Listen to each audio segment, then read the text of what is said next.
91X. These videos from the Coachella Flophouse are made possible by Old Smoky Tennessee Moonshine, and we thank them for that. Welcome to the Coachella Flophouse here for 91X. Phil Selway, thank you very much for swinging by. Thank you for having me. This is the second solo record, correct? That's right, yeah. But this is not the first, or these are not the projects when you first started doing things outside of Radiohead. The first thing was that Seven Worlds Collide? Seven Worlds Collide with Neil Finn, that's right. That seemed like it was, what, 10, 12 years ago now? Well, the first one was actually 2001. And so that's when, you know, it was Lisa Germano, Sebastian Steinberg, and Eddie Vedder, Johnny Marr, so, you know, right. List quite an impressive list. And then for the second one, which was at the end of 2008 into 2009, then it kind of just extended beyond that as well. You know, Wilco were there. So, yeah, it's they're both quite amazing projects to be part of. How did that phone call come through? Eddie Vedder's from San Diego. I shouldn't say he's from San Diego, but he started his career in San Diego. So when that thing happened, I'm like going, we've all played Neil Finn on the radio a million times, but it was very weird to go, he's grabbed the drummer from Radiohead. We were all like, what were you doing? Just sitting around waiting for another Radiohead album to come out? And like, dead bored. Is there anything going on out there? Neil Finn, Other Side of the World. What are you doing? How did that work out? What was that? Well, I remember getting the email, and it was one of those ones where you have to kind of take a deep breath. Just right. Yeah, it was very unexpected. But had you hung a shingle out saying I'm looking to go out and play with other people? We met Neil over the years at festivals, and Ed and Neil in particular, Ed from Radiohead, had become right. close as well. So I don't know if Ed put a good word in for me. Probably owe him on that one. You never know. So were you a Crowded House fan back in the day? A Split Ends fan? Split Ends as well. Very much Split Ends fan as right. well. But he's just got the most incredible catalogue of material there. Right. And then you go and work with him, and you know you have to learn all that. Well, I mean, you think you know the material off by heart because right. you've heard it so much, and then you actually start playing it, and there's kind of all these little intricacies in there. But there is a lot of it. But each one. Are you one of the guys are you the drummer that writes down charts, like so you know where you're going, or you just do it all by memory? Just all by memory with me. So yeah, I'm a bear of small brain as well. So it was working overtime.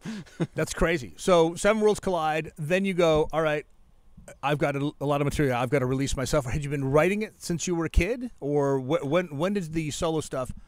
How did you formulate that? Were these songs you just started writing while you were in Radiohead, or it was before that? It was stuff that I was doing kind of in the downtime from Radiohead. It wasn't really with a view to making records. It's just what I did to, I suppose, relax. And it just felt, you know, I always liked to be doing something musical, but actually writing songs felt as though it was taking me out of that whole right. routine of Radiohead. So I enjoyed doing it, and it just got to that point where I'd say it was probably when I was about mid-30s, and I just started last year. to... Absolutely, yeah. So mid-30s, you're going, I got to get this out? Yeah, well, just realising that I'd hit that kind of critical mass of material, right. and thinking, how am I going to do it? It didn't feel appropriate to Radiohead. It felt very personal to me. Right. And so the natural thing from there then is to go on and make the record yourself, make it a solo right. record. A few obstacles, like I couldn't sing before I did it, so I had to learn how to sing, that kind of thing. So it was quite a long process getting to the point of finishing the first record. And I didn't drum on it either, so kind of wasn't... I have to remind you, you're an artist. Sometimes you don't have to do what you do in the other band. You know, Dave Absolutely. Grohl doesn't drum for Foo Fighters anymore, even though everybody knows him as that. You know, so you can still be the front man of your own band, I suppose. So take it from Dave Grohl. It's okay what you're doing. You're Absolutely. fine with it. Well, that's... So tell me about, you know, obviously forming radio. You guys all knew everybody at school, yeah? That's right. What were your influences compared to everybody else in the band? I mean, I know that they were all into Can years ago.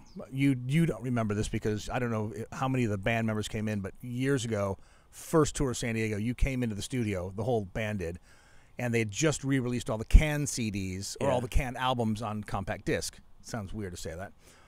And as you walked in the studio, I was about to go on the air, so I just pushed him in front of the whole band, and I threw up the faders on the microphones and said, "Have you guys seen these reissues yet?"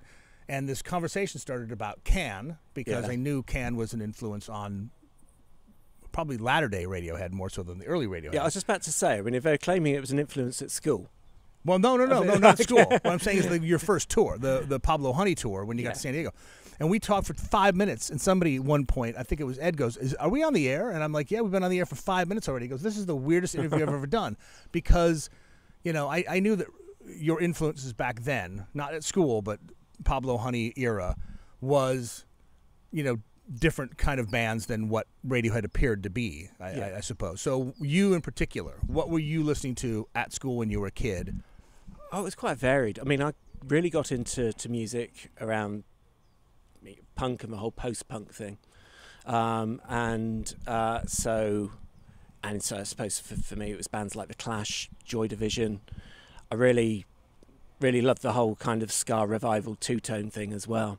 So they were the things that kind of really sparked off my interest in music. And I've got 2 older sisters as well, so you have access to that record collection as well. Did you go? You were still living in Oxford at the time, or pretty close to Oxford. Did you go up to Coventry to see the Specials play back in the day? Did you ever? No, I'd have been too scared to do that. Really? I was a nice boy. Coventry too big of a city for you? Probably was. Or I should say, you listen to their lyrics, and you're afraid because some of those songs were about some of the issues they were going through at the time. Yeah. So you didn't travel outside of you were a nice boy, nice little. Absolutely. Yes? Nice boy stuck in my bedroom, listening to nasty music. So you listen to The Clash, listen to the Specials, the ska stuff. What else? What made you as rhythmic? I suppose, what made you as rhythmic as you are? Because obviously, not so much the earlier Radiohead stuff, but latter-day Radiohead, there's really crazy polyrhythms that are going on. And for you guys to discuss all that stuff, like, what are you doing here, what are you doing here, and what are you doing here, requires a little bit more than, I like The Clash. Yeah, and I think, you as you move on as a musician, I think inevitably your tastes broaden. You look for new challenges in what you're doing, and particularly music which kind of didn't make sense to you at some point in your life, it suddenly does make sense. It's a bit like olives. They don't make sense when you're a teenager, and you get to mid-20s, and suddenly they're great. Especially, why would they push that thing into that thing? You know what I mean? Like, absolutely. Oh, that's hilarious. That is hilarious. Would you remember, was there a certain point in your life where you go, "I've got to do this for a living"? Was there a switch that went off? Do you remember when that was, where you said, "I've got to do this"? Well, I remember from about 14 onwards saying to my family, I'm going to do music. I'm going to be in a band. We're going to do well. And so everybody, my family were fantastic. But, they nod and look at other careers for you at the same time. Right. So I suppose from then, that's kind of what I wanted to do from then. I had various other kind of diversions, like going off to college, and I actually had a proper job for a while. I was in publishing, but it was always publishing or no, book publishing. Book publishing. Medical book publishing, quite worrying enough. I was a copy editor, and I know nothing about medicine, but there you go. But it was always music for me, and it was always with Radiohead. We were on a Friday at school, but it was something. Even though we were off doing other things, we knew that it was something that we wanted to actually have a go at some point. So we just spent the first 5 years really just getting our chops together, songwriting chops, playing. We basically learnt to play together. So, right, interesting stuff. The new album. Who's on the new album? Are they just mates of yours from the area, or did you hire people from? Because I don't know if you know this, but you play in this band called Radiohead. You could probably pretty much call up, like Neil Finn did, and call up David Byrne and ask him to do something. If you, how did they put the album together? Who's on it? And on the second one, Weatherhouse, the new one, yes, new one, yeah. It's Adam Ilhan and Quinta, and I met. Originally, it was Quinta who I met first, and she was playing with Bat for Lashes, and they were opening for Radiohead. Right. And from that, just thought, back of my mind, I thought it should be really good to work with at some point. And then when I was putting the band together for my first album, Familial, Quinta played in that, and Ardham, he's somebody whose music I've really been into for a long time. He's a singer-songwriter himself, and Ardham agreed to be in that band. And I really liked what was going on, the musical dynamic that was going on between the three of us. It felt really interesting, and I felt it could bring something to the music, to the songs, and just let the songs, grow in what felt like a very unforced way. So, yeah, it was the three of us, and we kind of holed ourselves up in the Radiohead studio on and off for about 6 months, and just obviously nothing's happening in the Radiohead studio at this point, right? No, it's absolutely like nothing. Well, everybody's dossing about. Am I right? Is everybody dossing Beautifully about? said, beautifully pronounced. Not like you can do anything about it, but I think there's been enough of a gap again between albums. If you don't mind kicking the lads in the shins and telling them to get together. Who's playing live with you at Coachella? Who's in the band? Is it just the three of you? So it's Ardham and Quinta, and also a fantastic drummer called Chris Vattalaro, who's he learned all his chops in New York, so he's come up through that whole kind of Brooklyn scene. So he's brilliant. It's just it makes me feel quite shy about drumming, actually. Watching him, yeah. I'm sure he feels the same about you, because he's probably looked at you as like, oh.